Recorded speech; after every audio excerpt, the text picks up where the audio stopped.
Magandang umaga, magandang araw sa lahat ng mga Pilipino saan mang sulok ng mundo. Ito si Kabirada Lance, ang Kabirada Lance Channel, at ako si Alan Chris Bermudez, ang inyong tagapagkomento sa lahat ng mga video na lalabas dito sa ating channel. Pag-usapan natin lalong-lalo na ang mundo ng politika na napakagulo ngayon sa administrasyong ito.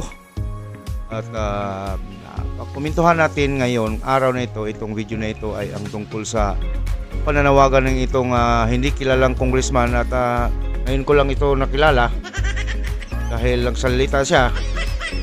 At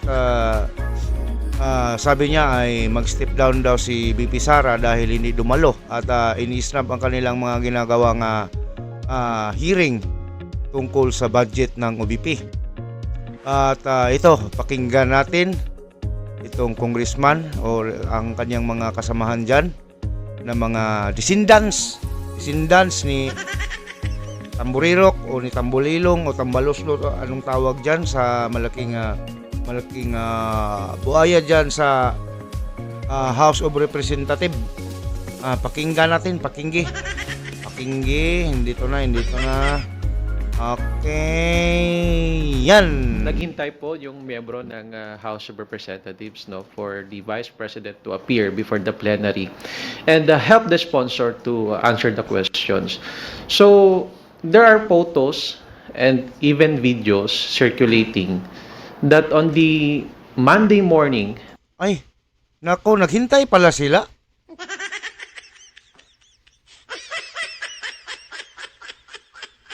Hindi ba nila naintindihan na hindi dadalo si BP Sara?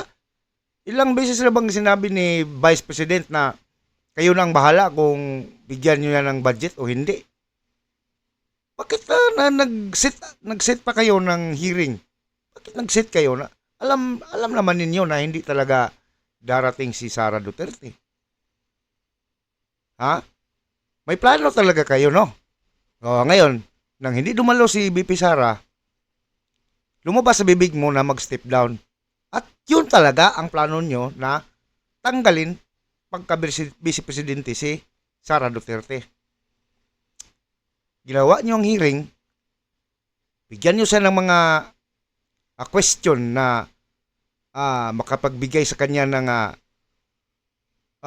yung tinatawag na makapapahamak sa kanyang sarili, ang kanyang mga sagot, para makabuo kayo ng ebidensya para magluto na kayo ng impeachment trial para sa kanya. Ang galing talaga. Ang galing, palakpakan natin itong si maliit ng ulo na congressman ito, parang munggos. Munggos ang ulo nito eh. Oh, ang liit, ang nipis. Napakanipis. Ano pangalan nito? Honorable Raul Anghelo Bungalon. Yehe! Napakagaling. Palakpakan natin. Ang galing talaga, ang galing.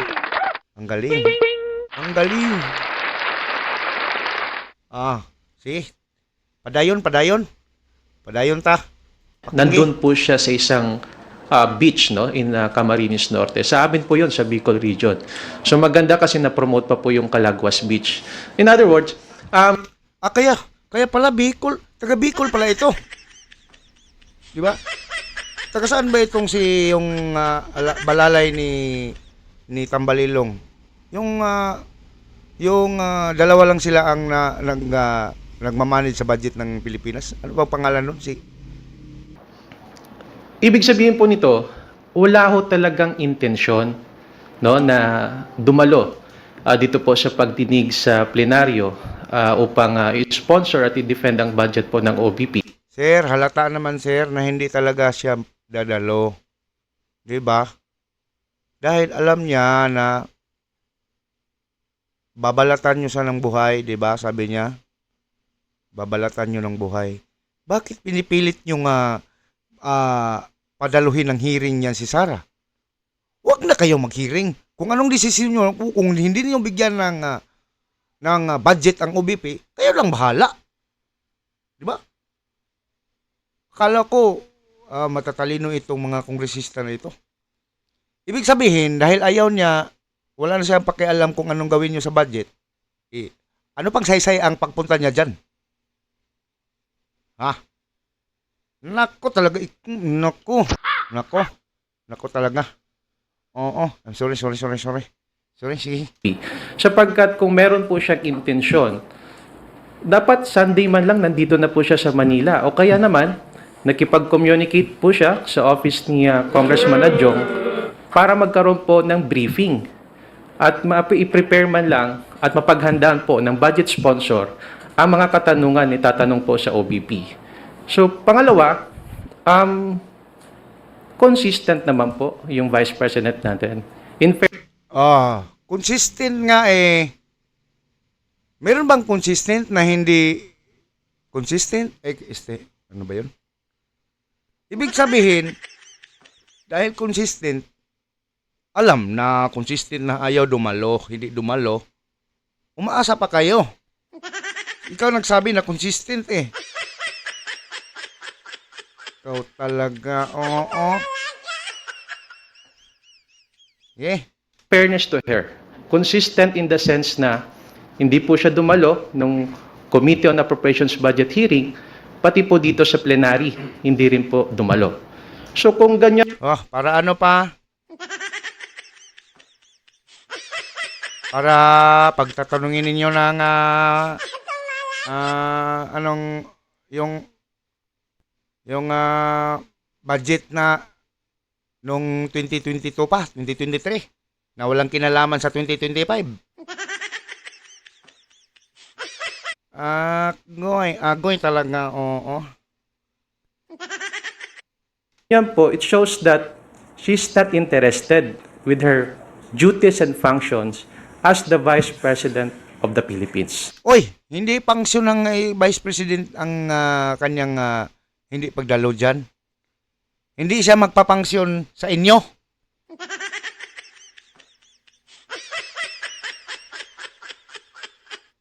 Kung pagka-Vice President lang ang pag-usapan natin, nagtatrabaho yan. Ang kanya lang hindi ginagawa ay yang ginagawa ninyong papuntahin siya dyan sa Kongreso. Oh, bakit na ano ka ba naman, Loy? Para kang grade 1. Ayaw pa sigurong titigil itong mga taong to. So next week na naman may hearing pa. Bakit? Desisyonan nyo na yan. Magdesisyon na kayo. Kung ayaw nyong bigyan, di wag. Bakit mag-sit pa kayo ng hearing na ayaw naman talaga ni Vice President na pupunta sa mga pagdinig na yan? Desisyonan niya ngayon din.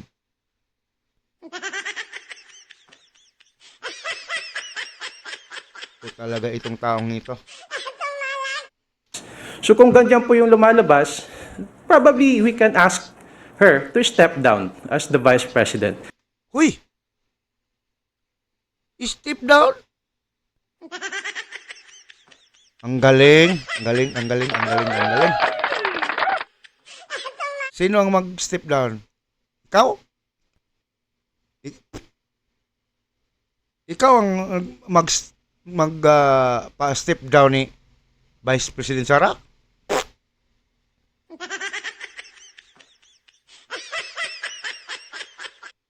Sino ka ba, Loy? 32 million ang bumoto sa kanya tapos ikaw nag-iisa ka lang ang magpa-step down sa kanya. Hindi ka nga kilala dito sa aming barangay. Sino ka ba? Lumabas tuloy sa bibig mo na ang gusto ninyo na matanggal talaga si Vice President Sara. Kaya ginagawa nyo nga mga ganyang style na kisyo magpa-hearing kayo. Nako. Klarong-klaro may pagluluto talaga ng mga hindi kanais-nais na plano ninyong mga buhaya diyan sa Kongreso. Ikaw ang magpa-step down sa kanya. Sino ka? Sino ka ba? 32 million? Ikaw nag-iisa lang? Kahit isama mo pa yung mga constituent mo. Kulang na kulang. Kulang na kulang para magsabi na mag-step down si Vice President Sara. Ano bang klaseng tao ka? Ang kapal ng mukha mo, no? Congressman? Isa lang? Tapos, nako, talaga ito. Nako,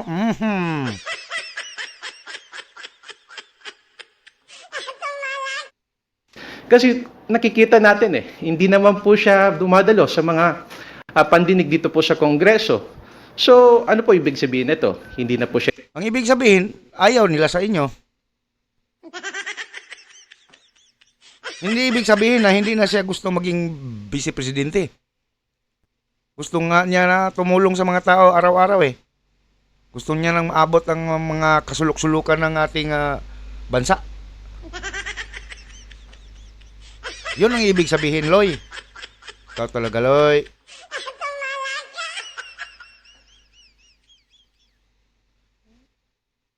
interesado at mas pinili niya pa po bumunta sa isang beach resort kaysa dumalo po dito sa Mas mabuti pa nga na doon na lang siya sa beach resort. Magligo-ligo siya doon. Magligo-ligo kaysa mag-isa ninyo dyan na walang katuturan ng mga pinagsasabi ninyo. Kung ako kay Vice President, pupunta ako ng mga malalamig na lugar.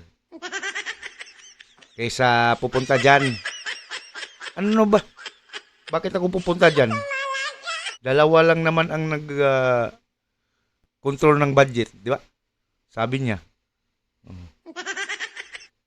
pagdinig sa kanya pong budget. So I guess it's the Filipino people. It's up to them, no, to judge the Filipino people. Hindi Filipino people. Kayo lang. Tambaloslos people. Ang gusto. Palakpakan. Palakpakan natin. Okay.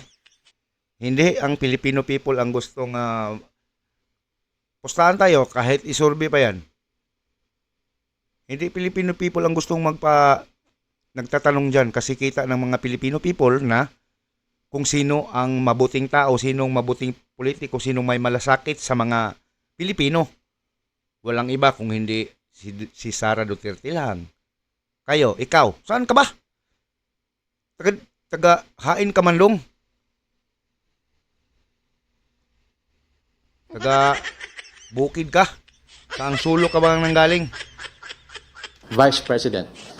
Yun na lang po siguro ang mga reaction ko po dyan. You're asking her to resign. Kung hindi na po siya interesado sa kanya pong duties and functions as the Vice President, Hindi we can duties. ask the Vice President to step down. Hindi, Diyos. Come on.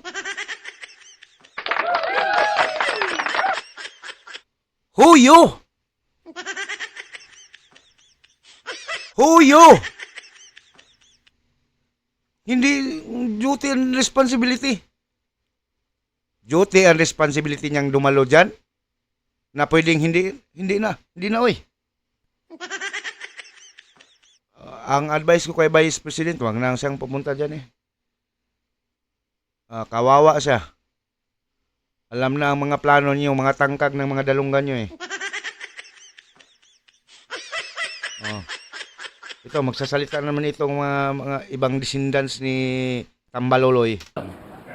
Kong Jill Bongalon said earlier po na kung hindi na interesado si VP Sara sa trabaho niya, we can ask the Vice President to step down. Is that the sentiment of the entire House? Well, that's clearly the clear sentiments being shared by a lot of members. Kasi alam mo, ano yun trabaho yun, responsibility. Kaya nga ako, iniisip ko, Oo nga, pumunta siya, di ba pumunta siya nung first hearing. Anong ginawa niyo? Inipit niyo sa ang pinaharap ninyo, yung mga partilista, sila si Franz Castro. Oh. Di ba? At gusto nyong i-hot seat si BP Sara. Oh. So, kung hindi kaya resign siya ng DepEd tapos ito rin mangyari sa budget ng DepEd, ano kaya nangyari sa mahigit na ilang kayang teachers ang umaasa sa DepEd na empleyado natin? Thousands yun, di ba? So, I mean, Thousands lang? Ang sa DepEd, 1,000, thousands lang. Nako. Ang bakla mo magsalita you know, tayo lahat elected. Kami mga halal. Kami pinagkatiwalaan para maglingkod. May trabaho kaming dapat gampanan. Bahagi ng trabaho to eh. Bahagi ng responsibilidad. Jesus! Ang galing, ang galing, ang galing, ang galing. Palakpakan nga natin. Palakpakan natin. Okay. Ay, nako. Sorry. Sorry. Okay. Yon. Palakpakan ba? Okay. To. So bahagi talaga to na as head of agency, as head of department, you have to go through the process. And this is just bigger. This is not even about her. This is about the office of the vice president, the second highest position of the land. Oh, come And on. you have to put respect and due courtesy to that office. And to simply show up and do your work, I think it's the least that she can do.